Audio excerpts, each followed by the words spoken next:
Hello दोस्तों, welcome to my YouTube channel. और कैसे हो दोस्तों? आशा करती हूँ कि आप सभी ठीक ठाक होंगे। तो हम भी यहाँ पर ठीक हैं दोस्तों काफ़ी दिनों से मेरी वीडियो भी नहीं आ रही थी। बस उसका भी एक कारण था। मेरा काफ़ी दिनों से ना दांत में, ये सामने नीचे वाले दांत में ना बहुत ज़्यादा पेन हो रहा था। डॉक्टर को भी दिखाया, तो बस डॉक्टरों की दवाइयों से तो इतना आराम नहीं आया। मुझे घरेलू नुस्खे से ही बहुत सारा आराम मिल गया था। तो फिलहाल मेरा दांत वगैरह ये बिल्कुल एकदम ओके है। तो बस मैं मायके से आ चुकी हूँ और आते ही देखा मैंने इतना बड़ा ढेर मेरे लिए बर्तनों का, काम का। मतलब ऐसे लग रहा था जैसे अगर मैं ना होती तो यहाँ पे क्या हो जाता क्या नहीं। मतलब जब एक हाउसवाइफ के पीछे, उसके पीछे से भी तो सारा काम संभालने होता है। और जब उसको पता हो, घर वालों को यानी कि ससुराल वालों को पता लगता है ना भी अब तो बहू घर आएगी, तो बस फिर तो उसी के नाम का सारा काम छूट जाता है। तो ऐसे ही बस मेरे नाम का भी खूब ये बहुत सारे बर्तन इंतजार कर रहे थे और एक बाल्टी कपड़ों की और बहुत सारा काम। और समय हो गया था इस टाइम, ये 2:30 बज रहे हैं और 2:30 बजे से लेकर रात तक का मेरा टाइम ऐसे ही चला गया। काम काम में 1 मिनट भी फुर्सत नहीं मिली। आते ही बस फटाफट से अपना काम ही काम में निपटाने लग रही हूँ। और दोस्तों वैसे भी मुझे बेला बैठने बिल्कुल नहीं अच्छा लगता। जैसे मैं बाहर से आती हूँ तब भी मैं कुछ ना कुछ काम निकाल ही लेती हूँ। और इन फालतू की बातों को मैं बिल्कुल भी ध्यान नहीं लगाती कि मेरे हाय, इस चीज़ को तो मैं बिल्कुल नहीं लगाती हाय मेरे नाम का ये काम पड़ा था, ये पड़ा था।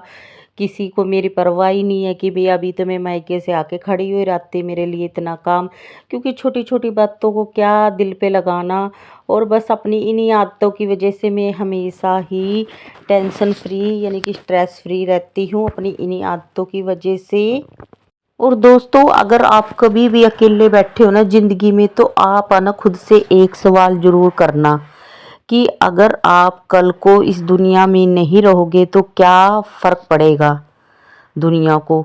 तो दे दोस्तों, तो लेकिन सच्चाई तो यही है, तुम्हारे होने या ना होने से किसी को दोस्तों कोई फ़र्क नहीं पड़ता। जब तक तुम्हारा शव यहाँ घर में पड़ा रहेगा, तुम्हारी अर्थी नहीं उठेगी, तब तक लोग आंसू बहेंगे। और फिर बाद में आरती उठते ही सब अपने संसार में व्यस्त हो जाएंगे। तुमको नहीं मालूम दोस्तों, तुम्हारी आंखों के सामने कितने लोग आए, कितने चले गए। सब ये भीड़ है, स्वार्थ है। मतलब खत्म होते ही रिश्ता भी खत्म। जो खो गया ना दोस्तों, उसकी फिक्र आप मत करो। जो है जितना है उसी में संतुष्ट रहो। जिंदगी नहीं मिलती ये दोबारा। जो भी है, जिसके पास जितना है उसी में संतुष्ट रहना सीख लो। और दोस्तों हमें भगवान ने जितना दिया है ना, अगर हम उसी में संतुष्ट करना सीख जाएंगे ना, तो जो हमारी ये ज़िंदगी है ना, ये बहुत ही आनंदपूर्वक और एक खुशहाल ज़िंदगी हो जाएगी।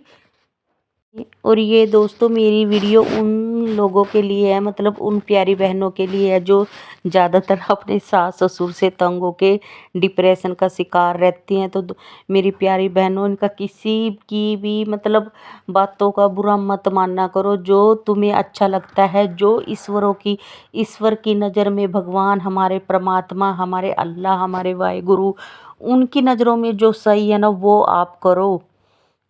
और मेरी बहनों, मेरे भाइयों, आपको जो भी दुख देता है ना, तो मतलब आप उनकी ज़्यादा उनकी छोटी छोटी बातों को दिल पे मत लगाया करो। क्योंकि ऊपर वाला उनसे अपना हिसाब ज़रूर कर लेगा। और मैंने इस चीज़ का बहुत इस मतलब ये टाइम मैंने बहुत देखा हुआ है। और मेरे प्यारे भाइयों, मेरे प्यारी बहनों, आज की ये हमारी जो ज़िंदगी है ना, ये बहुत ही छोटी ज़िंदगी है दोस्तों। तो अपनों से तो किसी भी चीज़ के लिए बैर तो मत पालो। और ख़ास तौर से ना मैंने यहाँ पे मैं बताती हूँ कि कई लोग तो ना ज़मीन जायदाद के पीछे इतने लड़ते हुए भी मैंने देखे हैं। बस इतना खून खराबा करते देखे हैं ना, बस पूछो ना दोस्तों। मैं अपने आस पड़ोस के मायके के तरफ की भी और ससुराल वाले के तरफ की भी, दोनों जगह ये चीज़ मैंने बहुत ज़्यादा देखी है। जो ज़मीन जायदाद और घर छोटी छोटी सी जगह के पीछे भी लड़ते हैं। 10-10 फुट 10-10 गज जंगी ज़मीन के पीछे भी खून खराबा। और मैं आपको उदाहरण बताती हूँ कि हमारे पड़ोस में 2 भाई, दोनों भाई कितनी ज़मीन के लिए लड़ रहे, सिर्फ 10 गज ज़मीन दूसरे भाई के पास फालतू चली गई। और मुझे ये नहीं समझ आ रही, उन दोनों भाइयों को 1 साल तक उनके बीच में लड़ाई झगड़े खून खराबा कोर्ट केस ये सब हुआ। और जब दोनों भाई किसी काम से बाहर जा रहे थे, मतलब रिश्तेदारी में किसी उससे जा रहे थे, मतलब लड़ाई झगड़ा तो था उनके बीच में, किसी तीसरे की शादी में था। और वो दोनों ही भाई गए, आगे पीछे उनकी गाड़ी, दोनों का एक्सीडेंट होया। एक की बाजू चली गई, एक की मतलब टांग भी गई बाजू भी गई, और एक जिंदगी से ही चला गया। अब बताओ वो जमीन किस काम की। कभी के टाइम में खुशहाल रहते, प्यार से रहते, तो ये हमारी जो ज़िंदगी है ना, कब हमारे हाथ से चली जाएगी किसी को कुछ नहीं कह सकते। कब हम एक पैर रखते हैं ना, तो ये नहीं पता कि हमारा दूसरा पैर रखते ही हमारी ज़िंदगी ख़त्म हो सकती है। तो प्लीज़ अपने प्यारे मेरे भाइयों, अपनों से कभी भी बैर मत लगाओ। और दोस्तों, आपसे बातें करते करते मैंने अपना घर का सारा काम सारा निपटा दिया है। और दोस्तों, और आज से कई साल पहले मैं भी मेरा भी ऐसा ही दिमाग था कि मैं छोटी छोटी बातों पे रोने लग जाती थी। फिर जैसे कैसे बहुत मैं मतलब मैंने खुद से जब भगवान की बस सेवा में हूँ मैं।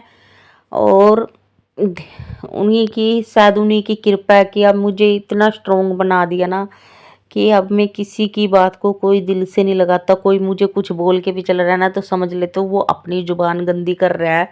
कोई मेरा हक हड़प रहा है तो हड़प ले दो, मुझे कोई वो नहीं है। और वैसे दोस्तों, मैं आपको आगे आगे बताया करूँगी, जैसे जैसे आप मेरी वीडियो देखा करोगे, आपको मेरे बारे में भी खुद से पता लग जाएगा कि मैंने कितना कुछ सहन करना सीख लिया है।